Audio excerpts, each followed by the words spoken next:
20 minutes of more cut content found in Fallout 4. During the synth retention quest given by Father, when having the final confrontation with Gabriel, the player would have had the ability to use 2 cut sarcastic speech options with the synth that never become available in the final game. Is the Institute so desperate for resources that it's stealing plunder from honest, hard-working Commonwealth gangs? Our chief botanist sent us to collect scum. He said it was usually found on the surface of the water. Looks like he was right. Oh, so you're a funny man. We had one of those for dinner not long ago. Now, I'm gonna ask you one last time.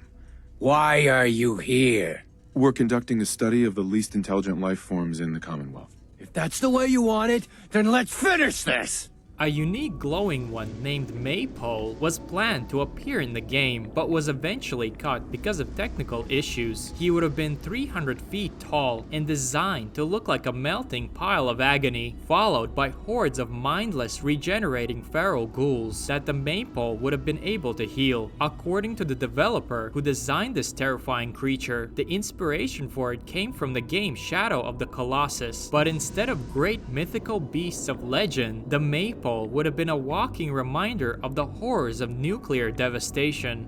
A cut cool looking trapper helmet exists that would have been found on hostile trappers scattered throughout the island in the Far Harbor DLC, probably replaced by the lobster trap helmet. They were also supposed to wear their own unique trapper diving suit. Sadly, it ended up being left unfinished. Cut gunner leathers were also left unused, that the gunner faction would have wore underneath their armor. It's very similar to the raider leathers, but with green pants instead of gray. The batting helmet was meant to have a red and a green version, but for some reason they were never implemented in the final game. There's a cut random encounter where a former Minuteman named Ben Gibson would have been fighting a group of raiders. If you had Preston Garvey with you and chose to help Ben out, a scene would have occurred between him and Preston. Hey, I think I know this guy.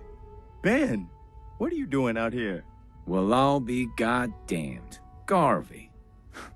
You stuck with the Minutemen, huh? Yeah, I sure did. You? Well, you know. After Quincy, I just couldn't see it was worth anything anymore. So, I've been kinda on my own since then. About that. You know that wasn't my call, right?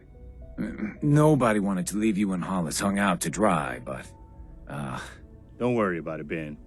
I don't hold grudges. But here you are, still fighting raiders. You could have that actually mean something, you know. What? You mean, join back up? You serious? Yeah, I am. The Minutemen before Quincy? Well, that isn't how it is anymore. We're helping people, for real this time. And we're gonna make it last. I don't know about that, Garvey. Things went real bad. You of all people should know that. No offense, but I don't see why things are gonna turn out any different this time around. In a similar fashion, a cut character by the name of Dolly Madison would have also been able to be encountered if you had Hancock as your companion. According to her file, she would have been an old friend of his, but no voice lines remain for this scene. DiMA has an unused facial texture that was replaced by a duplication of Nick Valentine's face. This was supposed to be his original face, but just like a lot of other things, was left unfinished. Vault 118, found beneath the Cliff's Edge Hotel, has a couple of unused characters, like Spencer Lords, who has both a RoboBrain body and a human one, and is found floating in the void surrounding the vault. Sebastian, a cut Mr. Handy that was to be the chef of the vault's kitchen. Rupert, who was meant to work in the vault's gift shop, but was later replaced by Pearl. Reinhardt VII, a cut character wearing a Courser uniform, perhaps indicating that the Institute would have been involved somehow with this vault. And Penny and Jasper, both cut Mr. Handys, who would have attended the vault and its residents. Oddly enough, all the RoboBrain characters in the base game have unused human models, with Santiago's model wearing Hancock's clothes. When tasked with retrieving the synths at Bunker Hill, held there under the protection of the railroad, if you're part of the Brotherhood of Steel, you can inform the Elder and receive an order to destroy them instead. You can also inform Desdemona about the Institute's plan to take them if you're part of the railroad. In the base game, neither Elder Maxon nor Desdemona acknowledge or talk about the aftermath of the battle and whether you succeeded in your mission or not, but it turns out that both of them were to give the player a debriefing and scold them if they failed the mission. I need to debrief you on Bunker Hill. According to the report, you allowed all of the synths to escape. Do you have an explanation for your failure? Does it really matter at this point? We lost. Of course it matters. Every loss we take compromises our position here in the Commonwealth. I will not tolerate failure. Consider yourself dismissed. We need to do a debrief on Bunker Hill. It was, simply put, a disaster. What the hell went wrong? The mercenaries you hired were totally untrustworthy. They bailed on us. It was our only option. We don't have the resources to mount a defense like that on our own. There's no way to sugarcoat this. We lost the synths and some good people, and our numbers were perilously few to begin with. But if your cover is still intact, then there's still hope. We'll have to move on. If you decided to go with the Institute and retrieve all the synths, you would have received an unexpected reward from them in a cut quest called The Replacement. The description of the quest states that the sole survivor's spouse would have been reborn as a synth and would have been given to you as a gift. An unused giant squid was meant to appear in the game, part of a cut underwater quest called 20 Leagues Under the Sea. The player would have had to battle the creature in or around the underwater Vault 120. Only textures of its unique squid armor still remain in the game files. The quest itself would have started after repairing the Yangtze submarine and completing the Here There Be Monsters. The player would have joined forces with Captain Zhao and sailed the submarine over to Vault 120, where the vessel would have supposedly ended up smashing into the submarine bay of the vault. There's also an unfinished harpoon gun linked to this quest, a lot different looking in appearance to the one added later in Far Harbor. There are 4 Robco Fun Magazines found in the base game, with each issue adding a unique Pit-Boy minigame to the player's inventory. But did you know that there's a 5th issue that was cut with a non-functioning minigame called Captain Cosmos and Jangle's Big Day? The Coiffe Magazine series were also supposed to have 5 issues in total, but 3 of them got cut, with the cover art still present in the game: Issue 2, Issue 4, and Issue 5. There are some unused voice lines between the player character and Ronnie Shaw at the start of the Old Guns quest, where Ronnie would have asked the player how he dealt with the Mirelurk Queen, to which you would have had multiple ways to respond. So how'd you get that big sea beast cleared out of here anyway? The Queen? Please, that was nothing. I'm surprised no one cleared this place out sooner. Ah, bull. It's been here so long it was probably half dead already. You just finished it off and took the credit. That big Mirelurk that kicked your asses? Turns out it helps if you try shooting it. You better watch your mouth, kiddo. Good men and women died in that battle, and you will respect their memory if I have to beat it into you. Off the Grid is a cut quest that would have been available before the final nuclear option. It would have triggered if the player was no longer allied with the Institute, and it involved synths taking over control of the Diamond City's radio tower. The player would have been able to receive this quest from either the Brotherhood of Steel, Railroad, or the Minutemen. After eliminating all the synths, the faction that you chose to side with would have remained in the city to guard it. This is the one aspect that did remain in the base game, though adjusted to occur after the player either destroys the Institute or completes Airship Down. There are 2 cut holotapes that were meant to be found in the Nuka World power plant from employees working there before the Great War, discussing the shady, unethical business practices that they and the company were engaged in. Hey, Severe. It's Dusty. Some guy named Ernie Messenger came up in here today. Said we can't store any more waste under the bottling plant while we're waiting for the new disposal system to come online. Seems like some of the barrels started leaking, so they got a bit of a mess on their hands. Luckily, the runoff's just going into their little river of quantum. As long as kids keep their hands inside the ride, we're good. Anyway, see if you can give Troy a call and get him to let us use Fizztop. Sabir, we seriously need to do something about these know-it-all union guys you hired. They keep complaining that things aren't up to code, that they violate Department of Labor regulations. I thought the whole idea was to hire inexperienced people that don't know the difference. If you end up costing the corporation money on this, it's on your head, not mine. A couple of cut perks can also be found in the game files, like the Explorer perk from Fallout 3 and New Vegas that would have revealed all the undiscovered locations on your Pip-Boy map, Liam's Algorithm perk that would have improved your hacking skills, and according to its editor ID, was planned to be connected in some way to the plugging a leak side quest, the Cyborg perk that was also seen in Fallout 3, and that would have provided the player character with 15 points of radiation, poison, and damage resistance, and the Lucky Rabbit's Foot perk that would have added 10% more experience points and 3 luck. It was to be obtained as a reward together with the unused Lucky Rabbit's Foot item in the Nuka World DLC. A funny note was meant to be found in the Disciples' lair at the Fizzy Top Mountain, titled The Radicorn. It reads, "I had another crazy, effed up dream again last night about the unicorn. It was chasing me like last time, and I could see it staring me down, judging me, like it knew where I buried the bodies, and that its head split in two, and more legs burst through its chest, like a radicorn or something. I was so terrified I woke up, and had to write this down. Last time I eat a scroll on a stick before bed." 3 cut pre-war holotapes were meant to be found around the C.I.T. campus, each with their own unique audio recording, like one where a student is arguing with her professor about making robots look more like humans, foreshadowing the later creation of synths by the Institute. Now, as you see when we look back over... Yes, Miss Adams? I see you're intent on interrupting yet again. I'm sorry, sir. I just don't understand why all the work in robotics has gone in this direction. Why not make them more like us? More relatable. Ms. Adams, I appreciate your enthusiasm for the subject, but I do believe that we've been over this already. Research has shown time and time again that robots approximating human appearance and behavior make people uncomfortable. Besides, there's no inherent value in making them look like us. The success of the commercial Mr. Handy line proves that.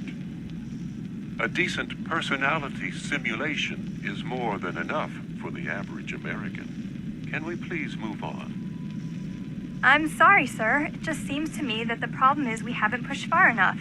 If we could exactly mimic a human appearance... If I refer you to a team that's working on something over in the Klein building, will that satisfy you and stop these interruptions? Another one where Dr. Egan, a research administrator, is having a meeting with Mr. Graff, an executive from ArcJet Systems. Really, Dr. Egan, I wish you'd reconsider. I understand that, Mr. Graff, but I assure you my position is final. Well, I'm disappointed. The latest papers on your test reactor were so promising, and your university has always been more than willing in the past. I'll be blunt with you. Ever since the U.S. reclaimed Anchorage at the beginning of the year, we've seen student protests on an increasing scale. The last thing this administration needs right now is to hop into bed with yet another military contractor. I am sure that both ArcJet Systems and our research team would benefit, but the political climate right now would make it a nightmare for us. I see. Well, like I said, it's disappointing. I'll inform the board, but it's a standing offer, all right? We'll put the Reds in their place soon enough, and then maybe you and I can have another go at this. Thank you for your time, Dr. Egan. And a recording where a couple of students are planning, quote, the greatest college prank of all time. Look, this is the last chance we're gonna have to meet, so we've gotta make sure everything is ready. Did Mike come through for us? Yeah, it's covered. The liquid nitrogen came in day before yesterday. All 10 tanks of it. We got them stored in the basement of Building 15. Great. Chris says the subway car is, like, halfway done. Those Mr. Handys are making quick work of it. No way, already? Man, I can't believe no one has noticed they're missing. Oh, come on. There are like dozens of them all over campus. A couple of them get reprogrammed for 48 hours. No one bats an eye. Just like I told you. Okay, I admit it. You were right, I was wrong. God, this is gonna be amazing! Amazing? Jack, I'm telling you right now. October 29th, 2077, is going to go down in history as the greatest college prank of all time. Upon completing Fallout 4's Minutemen ending, if you're also a paladin in the Brotherhood of Steel, it was originally intended for Elder Maxon to recognize your achievements of using the Minutemen to destroy the Institute, and would have promoted you to the rank of Sentinel. Paladin, I'm pleased you've returned. Captain Kells and I wanted to speak with you. Captain Kells. First and foremost, I wanted to inform you that using the Minutemen to destroy the Institute was a risky venture at best. Using untrained, non-military personnel in the operation could have had devastating consequences and resulted in an unnecessary loss of life. In the future, Elder Maxon and I need you to approve any tactical changes before they're executed. As I expect Elder Maxon has already explained, the destruction of the Institute is simply the first stage of our operations in the Commonwealth. There are still super mutants and ferals to be dealt with, as well as any remaining synths that escaped the blast. It's our hope that you will continue serving with the Brotherhood and assist us with eradicating these threats. Of course, Captain. Very good, Paladin. In light of your service, Captain Kells and I both feel you deserve unique recognition for your contributions, both past and future. It's with great pleasure and the utmost respect that you are hereby granted the title of Sentinel. This is the highest honor a Brotherhood soldier can achieve, but we both felt strongly that it was well deserved. In addition, we'd like to present you with this jetpack modification for your power armor. The Brotherhood has few of these devices in its possession, but we feel you've earned the right to utilize one of them. Congratulations, Sentinel. It's an honor to be serving with you. Fallout 4 has a bunch of unused weapons, like the V3 and Courser Biorifle, devastating against organic beings. This rifle was to be able to disintegrate the enemy with its unique fast-spreading synthetic bacteria that eats organic tissue. According to its concept art, the rifle was most effective against enemies with high HP regeneration, such as the super mutants. Cut handmade shotgun named Cranky, another unused weapon found in Fallout 4's concept art. Each shot of this weapon needs to be manually cranked. For the next round, once the cylinder gets reloaded, you would have 4 shots before having to reload again. A low-level shotgun, it would have been a great way to bring more diversity to the early game weapons. The Crude Blowback, a unique gun with an even more unique name. This rustic homemade weapon also never left the concept art phase. Just like other weapons in the game, it would have had different receiver, scope, and magazine options. According to its description, it would have been a very unreliable gun with overheating problems, but a very high firing rate. The Contraptions Workshop DLC contains a couple of unused guns and ammo, one of those being the Mortar. Sharing the same weapons model as the Broadsider, its unique ammo was to be able to change the weather in an instant, from clear blue skies to radiation storms to any other variation possible in the game. It also had fireworks ammo. Paintball guns were also cut from the DLC, with different types of colored ammo. They don't do much damage, but it would have been a fun way to make the Commonwealth a bit more vibrant. Several throwing weapons were cut from the Far Harbor DLC, including harpoons, knives, hatchets, blades, and saws. They could have been craftable or just randomly found. Most of the weapons were to be retrievable as well.